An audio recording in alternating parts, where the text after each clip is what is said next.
Hello everyone, I welcome you all to the 7th lecture of this Animal Ecology series. Today we are going to study about energy flow to the ecosystem and the ecological pyramids. So first we will see the energy flow through the ecosystem. अभी तक हमने types of ecosystem देखे थे, दो type के major दो type के ecosystem देखे थे. We had seen aquatic ecosystem and the terrestrial ecosystem. Now we are going to further see how the energy flows through this system. हमने फूड चेन देख लिया, हमने फूड वेब देख लिया, हमने टाइप्स ऑफ इकोसिस्टम देख लिए. अब हम देखेंगे कि हमको इसमें क्या चीज़ें आने वाली हैं जिसके थ्रू एनर्जी फ्लो होती है इकोसिस्टम में. So, let me give you a reality check before we actually start seeing the energy flow. So, the solar radiation given out by the sun, only 1/50th millionth of this radiation reaches the earth. ठीक है, 1/50th million. इतना कम amount of solar radiation जो है वो अर्थ तक पहुंचता है. अब जो रेडिएशन पहुंचता है, whatever the radiation is reaching the earth is again getting absorbed by the earth's atmosphere. 34%, that is 34% of the incident radiation is absorbed by the atmosphere and 10% more is absorbed by the ozone layer. So only 56% of the incident solar radiation actually reaches the earth's surface तक 56% ही पहुंचता है. Further, only 1 to 5% of this 56% solar radiation is actually utilized by the green plant to prepare food. So technically ये सारा इतना जो है कि 1/50th million solar radiation पहुंचता है, उसमें से 44% जो है वो एब्जॉर्ब हो जाता है एटमॉस्फेयर और ओजोन लेयर मिला के, और 56% ही जो है सोलर रेडिएशन अर्थ के सरफेस पर पहुंचता है. उस 56% मिलियन में से सिर्फ 1 to 5% जो है वो प्लांट्स यूज़ कर सकते हैं. ये सारा गुणाकार और गणित जो है, whatever all this calculations are there, in turn results in this thing that only 0.02% of solar energy is utilized by the green plants. So just imagine such a small fraction of the solar energy is utilized, and that is sufficient for all the living organisms living on the earth. सारे living organisms जितने भी अर्थ पे हैं वो इसी energy पे dependent हैं, and this only 0.02% of energy is able to provide the life and sustain the life in on the earth surface.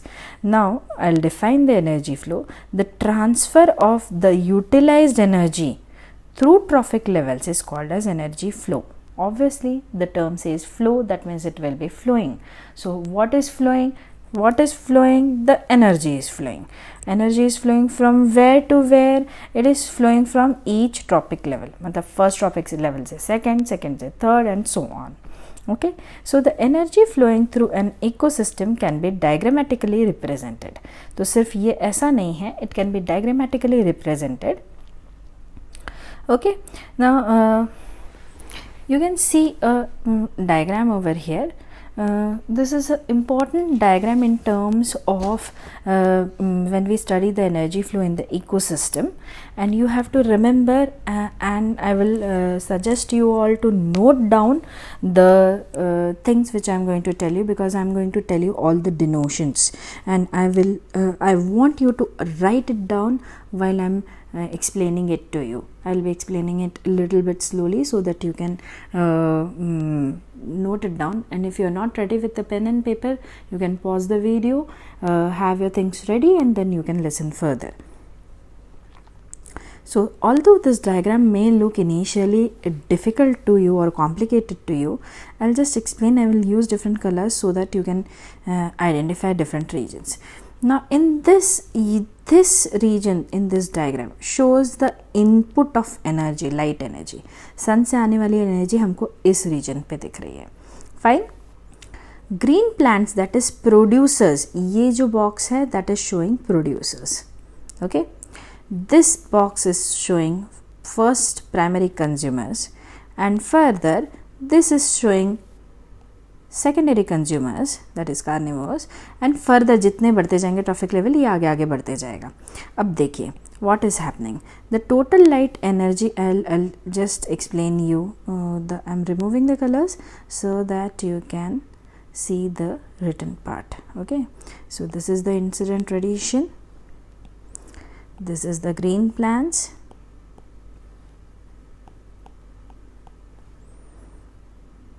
this is the herbivores, sorry, these are the carnivores. Okay, now let's start with it. I is nothing but, this I is nothing but the total energy input, or I can say incident energy. So what is I? I is incident energy. जो energy आ रही है हमारे system में earth पे, that incident energy. Then there is a word LA, that is the light energy which is absorbed by plant. देखो ये green plant का सिस्टम के आधे में लिखा है, means it is being absorbed. So what does LA stand for? Light energy absorbed. The light energy which is absorbed. L for light and A for absorbed. Okay, now this light energy which is absorbed gets further, उसके आगे arrow दे के दिया गया है PG. PG is the gross primary production. What is PG? I will write it here. PG is gross primary production. Gross और net की concept अगर आपको पता है, ग्रॉस मतलब ओवरऑल होता है और नेट मतलब फाइनल टोटल होता है. ठीक है, so gross and overall, net ऐसे वर्ड्स होते हैं. So PG is the gross amount of gross primary production, या जिसको ए भी बोला है. A means what? एसिमिलेशन. मतलब इसका मतलब ये है, इंसिडेंट लाइट आया, आए, LA मतलब लाइट एनर्जी एब्जॉर्ब हुई. वो जो एब्जॉर्ब एनर्जी थी उससे कितना फूड बना जो एसिमिलेट हो. एसिमिलेट होना मतलब बॉडी में बन के स्टोर होना या यूज़ होना. यूज़ नहीं एग्जैक्टली हम बोलेंगे, लेकिन उसको कन्वर्ट हो गया है वो फूड फॉर्म में. ठीक है, it will be stored in our body. तो अगर if it is stored in my body, so the next organism which will be eating me will be getting that assimilated food. Okay, so that is A. Or it is PG. Both are same things. Then next is PN. PN is nothing but, as अभी मैंने बताया था, PN is net primary production.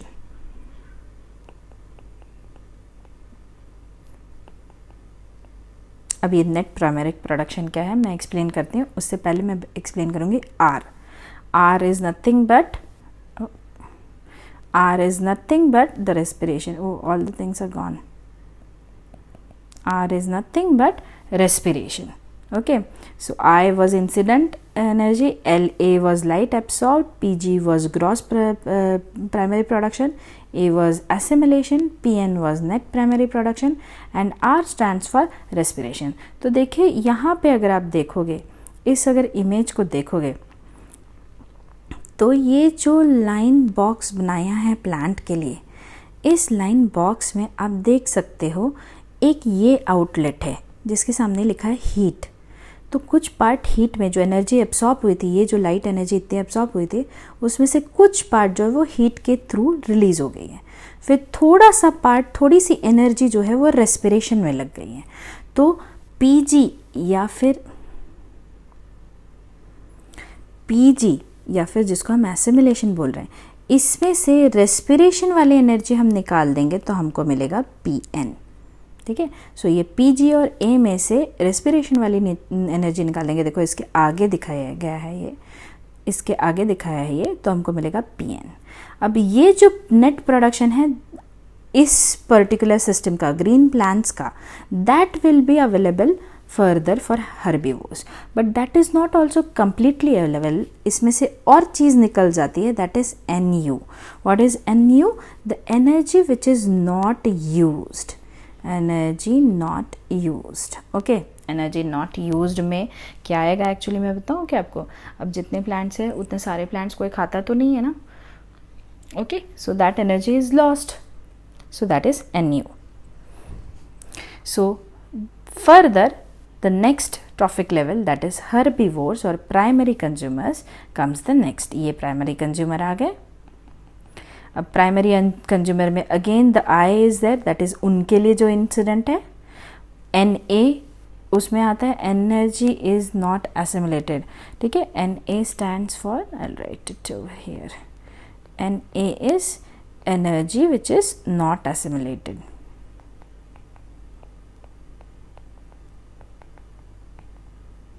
Okay, so Na is energy not assimilated.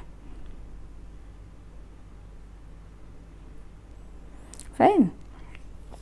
Now, so incident I में से कुछ assimilate हो गई A, कुछ नहीं assimilate हुई Na. So whatever is remaining comes out as P. So what is P? P is secondary production. अभी तक हम PGPN प्राइमरी बोल रहे थे, यहाँ पे P is secondary production. Secondary production क्योंकि second इससे हो रहा है, ट्रॉफिक लेवल से हो रहा है, इसलिए आप बोल सकते हो फिलहाल पे secondary production. So this is for the herbivores. Further carnivores के लिए अगर आप देखोगे तो I is there again, that is incident. Then again इससे भी Na निकलेगा. Okay, then some part is assimilated, that is A. यहाँ मैंने नहीं बोला R, यहाँ रेस्पिरेशन यहाँ पे भी होगा, रेस्पिरेशन यहाँ पे भी होगा, तो again some energy is lost. अब आप एक चीज ऑब्जर्व करो, I did purposefully.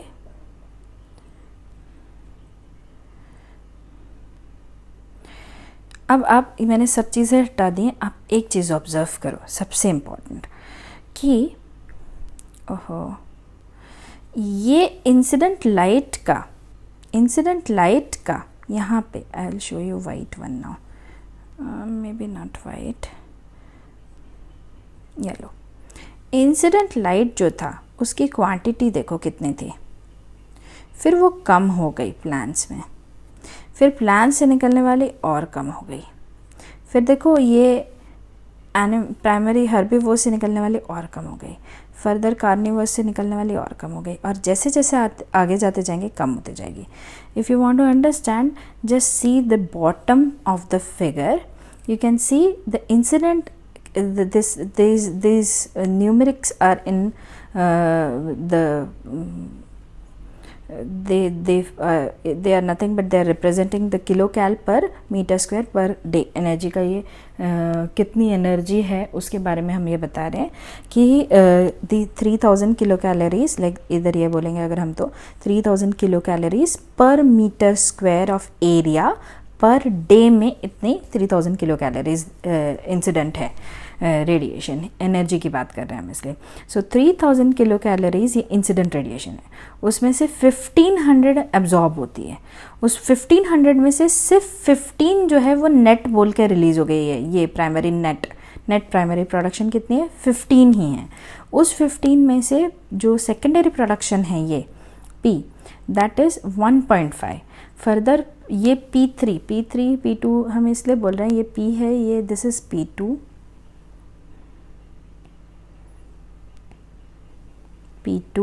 this is P2, this is P3 they are saying.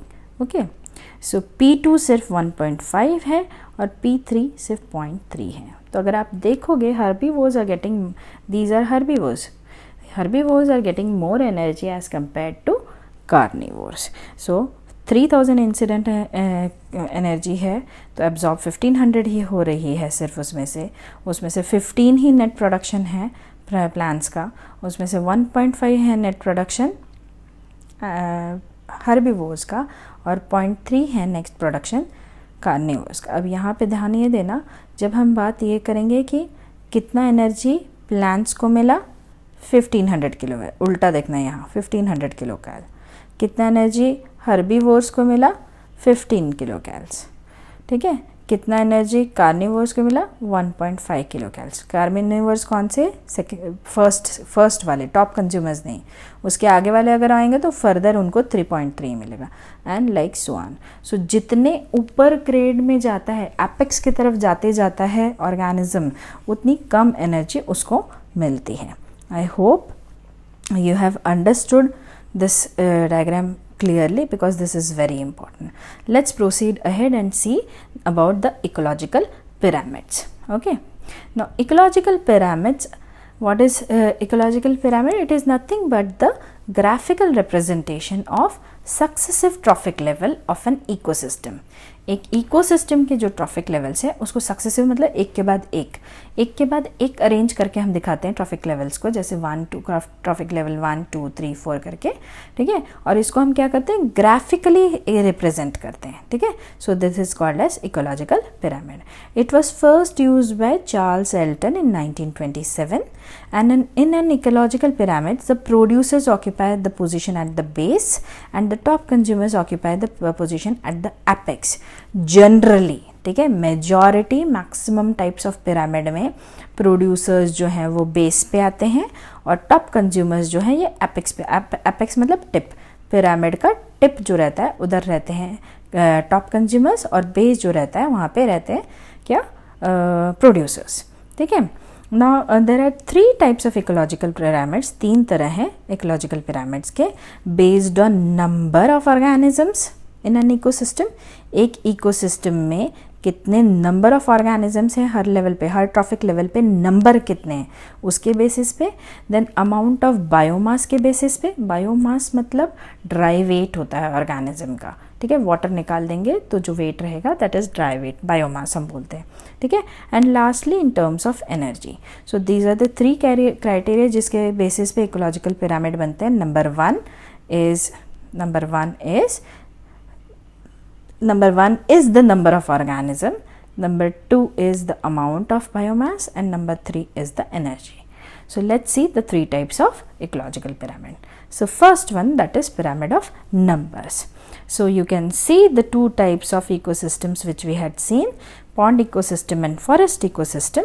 Producers, in case of pond ecosystem, you see there are maximum number of producers, then lesser number of primary consumers, further lesser number of secondary consumers, and very least number of tertiary consumers.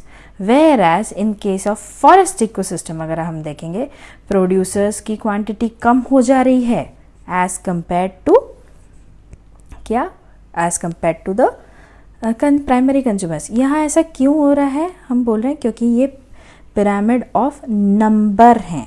तो अगर आप देखोगे number of plants compared to number of consumers में एक example देती हूँ. Primary consumer का example forestry में हमने एंट ली थी, तो यहाँ पे हम नंबर की बात करें, एक एंट कॉलोनी में hundreds and thousands of ants होती हैं, तो उतने तो प्लांट्स नहीं रहेंगे, हम नंबर की बात कर रहे हैं यहाँ पे. Hence the number of producers are less. Comparatively primary consumer सबसे ज़्यादा रहते हैं फॉरेस्ट इकोसिस्टम में, फर्दर सेकेंडरी कंज्यूमर और कम रहते हैं और टर्शियरी कंज्यूमर फर्दर कम रहते हैं. ये ऐसा प्रोड्यूसर क्यों कम आया है, I hope you have understood, because here we are talking about the number of organism. तो अगर एक एक प्लांट भी हम काउंट करते हैं और एक एक एंट और एक एक ऑर्गेनिज्म काउंट करते हैं तो ये प्राइमरी कंज्यूमर्स ज़्यादा आएंगे, आउट नंबर करेंगे प्लांट्स को. Next is pyramid of biomass. Biomass मतलब ड्राई वेट.